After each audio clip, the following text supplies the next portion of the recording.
This is the IELTS listening test. You will hear a number of different recordings and you will have to answer questions on what you hear. There will be time for you to read the instructions and questions, and you will have a chance to check your work. All the recordings will be played once only. The test is in 4 parts. At the end of the test, you will be given 10 minutes to transfer your answers to the answer sheet. Now turn to Part 1.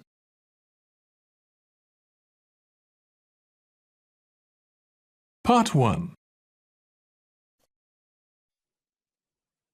You will hear a woman talking on the telephone to a man about a car he is selling. First, you have some time to look at questions 1 to 4.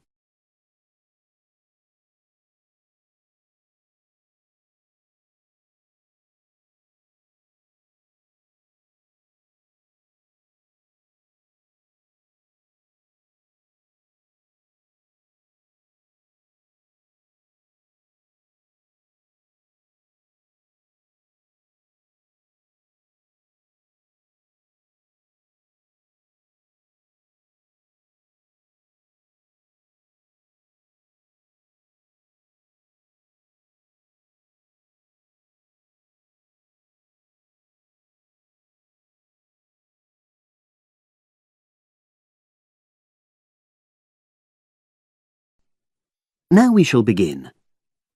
You should answer the questions as you listen, because you will not hear the recording a second time. Listen carefully and answer questions 1 to 4.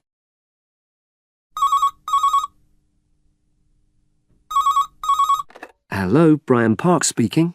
Oh, hello. I'm calling about the advert in the paper. For the car? Yes, the Mini you've got advertised for sale. Oh, yes. I just wanted to find out a bit more information. Of course. What would you like to know? It's my brother who's interested, actually, but he's not in today, so he asked me to call you. Fine. Great, thanks. So, it's a Mini, Yep. and how old is it? Just coming up to 13 years old. And I seem to remember from the ad that it's grey. That's it. Doesn't show the dirt. Absolutely. Anyway, the colour shouldn't be a problem for Jeff. You know, the important thing is the quality. Yes, of course. And what about mileage? With it being pretty old, it's probably over 100,000? Actually, it's 40,000 less than that. 62,000 on the clock. Great! I remember now. I'm confusing it with another ad I was looking at. Right. Pleasant surprise then. Yeah. Have you been the only owner, or was there a previous one? I'm the second one. Before, it was owned by a teacher who was a very careful driver. Didn't have any accidents. Very good. And what about you? What do you tend to use it for? I haven't used it all that much, mostly for shopping. You know the sort of thing. So not much wear and tear. I'll make a note of that. I know Jeff wanted me to check that. Right. Before you hear the rest of the conversation, you have some time to look at questions 5 to 10.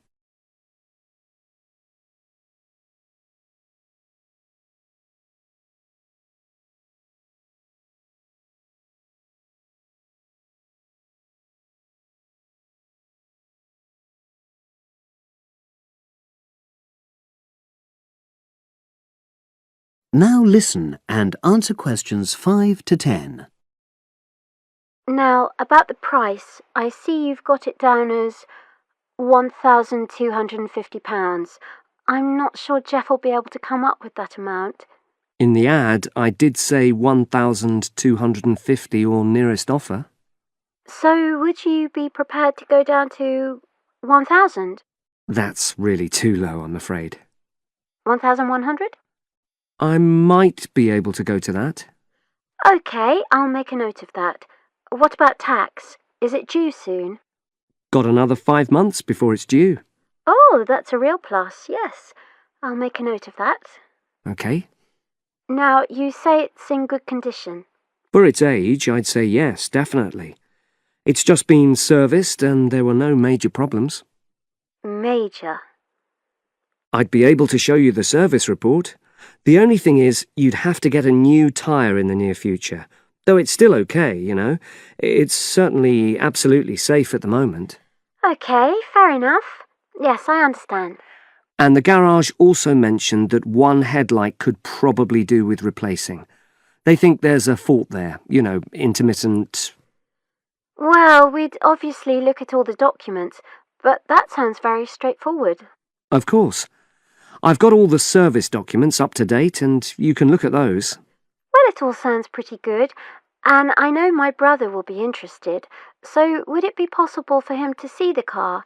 He's back from his trip tomorrow and away tonight, so how about tomorrow? Tomorrow? Wednesday? I'm afraid that's not possible. I'm out pretty much all day. Well, Thursday then? That'd be fine, yeah. In the morning? Yes, that'd suit me perfectly. Great. Now, you'll need my address. Oh, yes, of course. What is it? It's number 238, 238? London Road. Oh, that's easy enough. Yes, very straightforward. So I'll pass on these notes to Jeff, and he'll see you in a couple.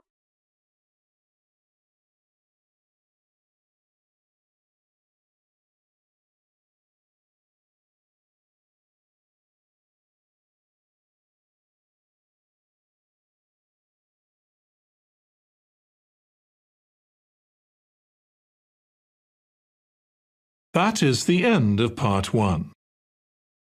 You now have 1 minute to check your answers to part 1.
Part 2.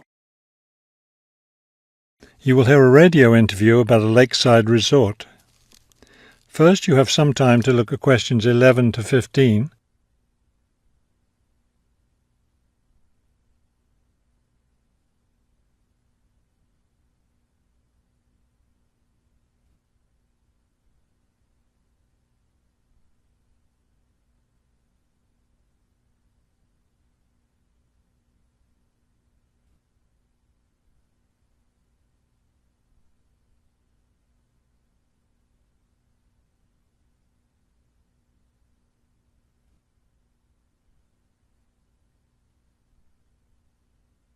As you listen to the first part of the talk, answer questions 11 to 15. Good afternoon, and welcome to today's show. The warm months are with us, and many of you are getting ready to plan vacation trips. To help you with that, we have a special guest today, Robert Sampson, director of the Golden Lake Resort. Robert, I understand Golden Lake is a popular place for families to spend their vacations. Yes, families enjoy spending time at Golden Lake. Many come back year after year. We have a spectacular location and fun activities for both children and adults. Could you describe for us some of the activities available at Golden Lake? We have a lot of water activities, of course, since we're right on the lake. We have a pleasant sandy beach for swimming. We also have canoes and sailboats available, and many of our guests enjoy boating on the lake. I imagine water skiing would be popular among your guests. Actually, we don't permit water skiing in the resort area. It can be dangerous for swimmers and for the canoeists too. We do have a great location for fishing, though, and you'll often see guests fishing from our dock or from the canoes. That sounds very relaxing. What about activities on land? Do you have facilities for tennis? We had tennis in the past, but the courts fell out of repair, and since we found that most of our guests weren't interested in the game, we closed the courts down. So that's no longer an option. And naturally, because of our location in the woods, we don't have an adequate area for a golf course. But I'd like to let your listeners know that we'll be adding a new activity this year. We've made an arrangement with the local stable, so now we're going to have horseback riding available for our guests. We've created several riding trails around the lake. That sounds lovely.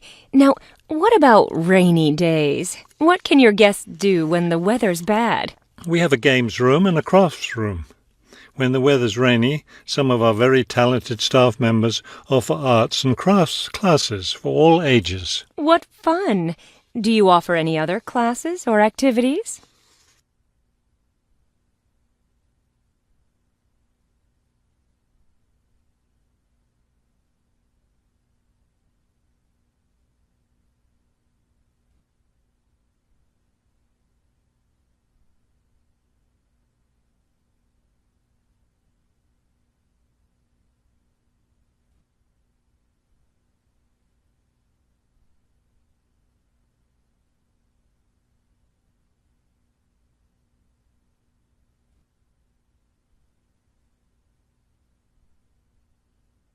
Now listen and answer questions 16 to 20.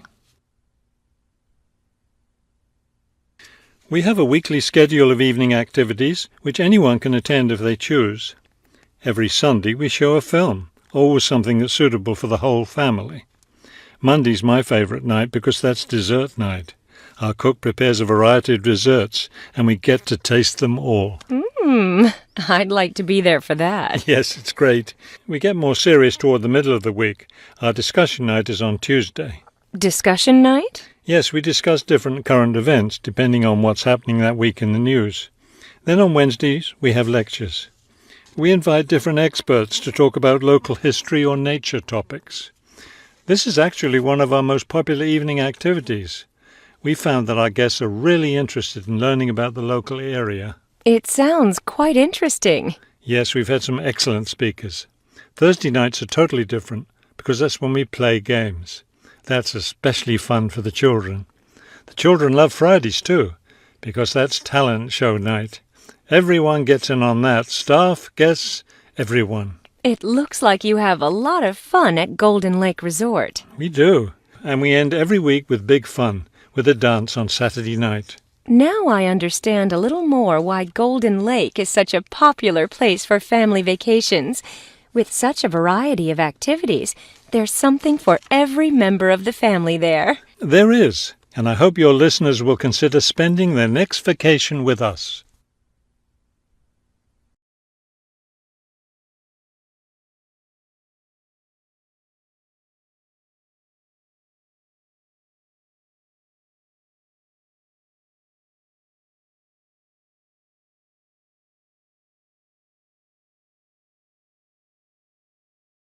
That is the end of part 2. You now have 30 seconds to check your answers to part 2.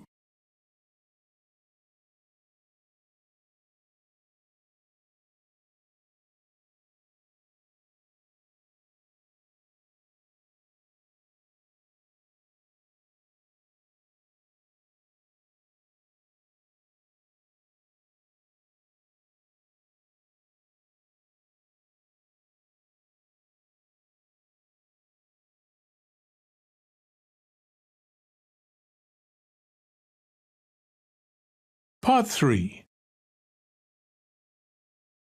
You will hear a museum director talking to several student interns, explaining their internship duties at the museum. First, you have some time to look at questions 21 to 25.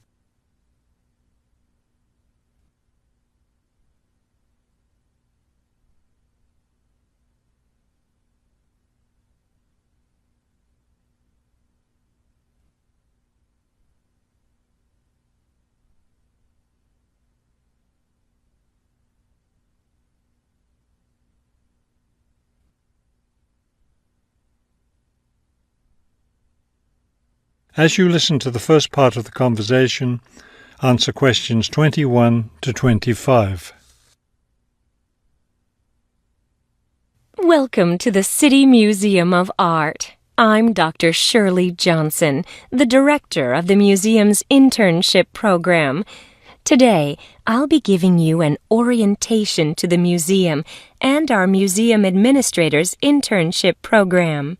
Will we get a chance to tour the museum today? Yes, we'll start right now with a tour of the building. We'll skip the basement. Most of that part of the building is devoted to art conservation, which won't be part of your internship. Let's begin here on the ground floor with the museum offices. I guess this is where we'll be spending most of our time, helping with the office work. You'll spend some time working in here so you can learn what the administrative duties involve, but you'll also get a chance to experience all aspects of museum work. This room in here is the Museum Tours office. I'm interested in that. I'd really like to help out with the tours. That's great, because you'll all have a chance to lead some tours and maybe even to develop a tour of your own, too. Let's go up to the second floor now. This is the boardroom in here, isn't it? Will we get to go to board meetings? Only members of the board of directors attend those. Now, back here behind the galleries are the classrooms. You're all welcome to attend any class you want at no charge. But we won't be teaching any, will we? No, the staff of the education department is responsible for that. Let's move up to the third floor now and the research department. Each of you will spend some time working in here. Great. I'd like to help with the research.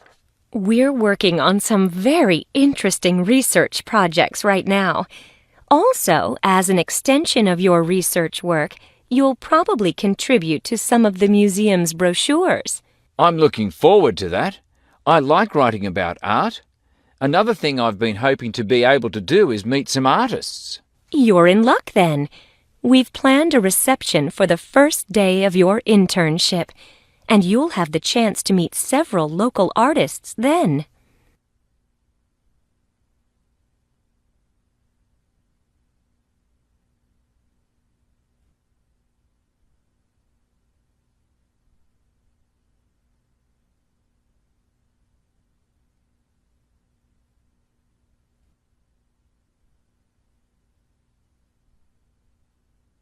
Now listen and answer questions 26 to 30.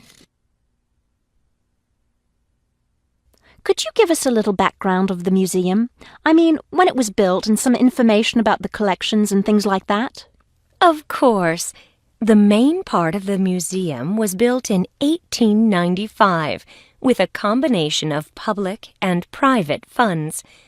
The new wing was built 60 years later with a donation from the Rhinebeck family. That part of the museum was built for the modern art collection, wasn't it? Yes, it was.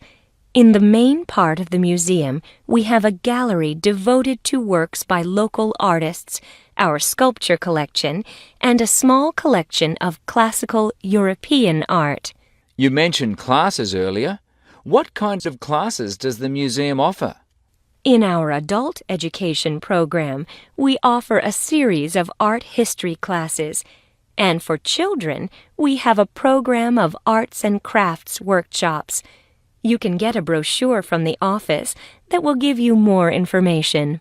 I saw a lot of chairs set up in the main hall. What are those for? Those are there for tonight's musical performance. We offer a weekly concert series during the fall and winter, and of course, all of you are welcome to attend. Now, if there are no more questions, let's step into my office and I'll show you your schedules.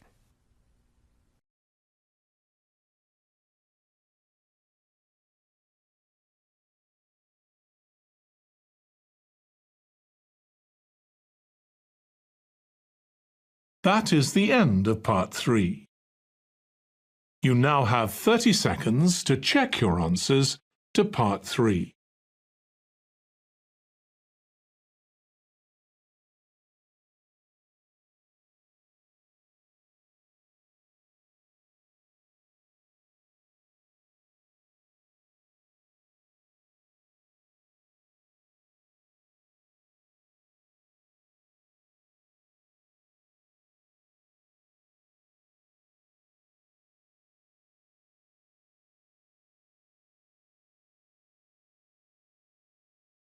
Part 4.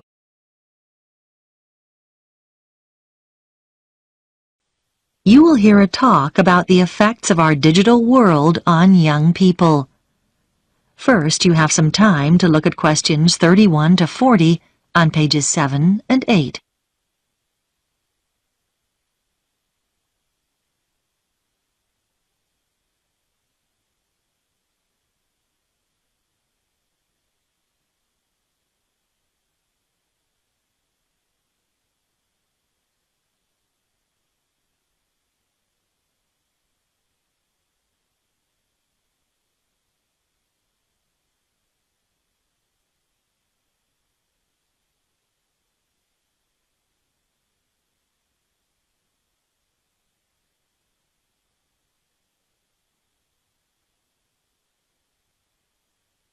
Now listen carefully and answer questions 31 to 40.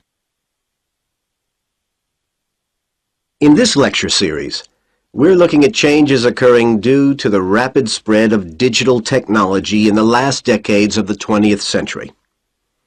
By digital technology, I include any computer-related devices such as email, the internet, cell phones, instant messaging, to name but a few. Today's lecture focuses on the ideas of Mark Prensky and what he believes are the major effects that high exposure to digital technology has had on young people today. Firstly, what exactly does Prensky believe? He argues that because today's young people have been born into a digital world and spend hours simply playing with technology, they've changed in fundamental ways. He believes they're evolving differently, and as a result, process information differently from previous generations. It's even possible that these young people's brains have physically changed, although whether this is literally true isn't yet known. Nor does Prensky go quite this far. Prensky divides people into digital natives and digital immigrants. Today's young people are the digital natives, and they belong in this new digital age because they were born into it and grew up as native speakers of the digital language of computer technology, whereas digital immigrants are those born in the generations before the digital age. Just as those who learn a second language often retain their foreign accent, the immigrants are usually, in varying degrees, not quite as effective at speaking the digital language as the natives are. For example, they're more comfortable finding phone numbers using a phone book or looking up information in an encyclopedia, rather than using the internet as a primary source of information. Prensky calls this the digital accent. Another example of the digital accent is scanning a manual for a computer program rather than assuming the program itself will teach you how to use it. Basically, people with a digital accent have never really stopped relying on their original non-digital means of sourcing information. They prefer doing things as they've always done them, without typing something into a computer.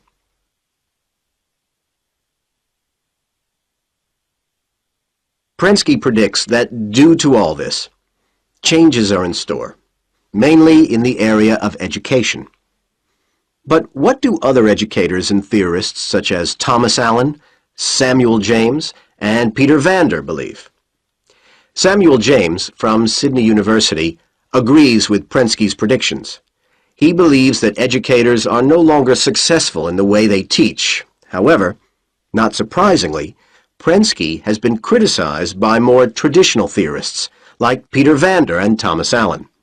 They disagree with many of Prensky's assertions. Vander argues that a typical classroom is more varied than Prensky believes, with students coming from a range of backgrounds. He maintains that a large percentage of these students are not necessarily proficient with technology, and not all students today fit the one stereotype. And Allen adds that even though most students today have easy access to technology, some just don't find the digital medium appealing. James disagrees, though. He believes that all today's students do share the same basic interest in and knowledge of digital technology. However, James believes our younger students can communicate with their digital immigrant teachers and can still learn using methods which have proven to be successful in the past. James's theories are taken a step further by Alan, who recognizes that both digital immigrants and natives have to deal with vast amounts of information in today's electronic society. Alan maintains that while most young students are proficient in playing computer games and using the web in quite basic ways, they're not used to using the computer at advanced levels. For example, to conduct complex information searches, which are so necessary for university study today.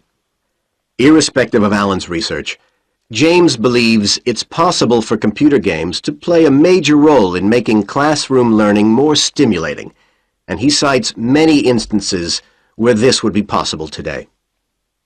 However, Vander asserts that rather than focusing on developing games, we should think of better ways to assist teachers, because no computer program comes close to doing what a human teacher does every day.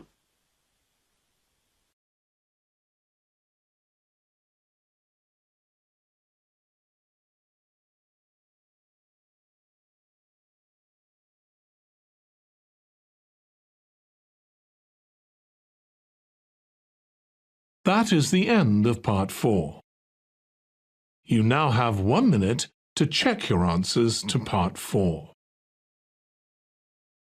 That is the end of the listening test. In the IELTS test, you would now have 10 minutes to transfer your answers to the answer sheet.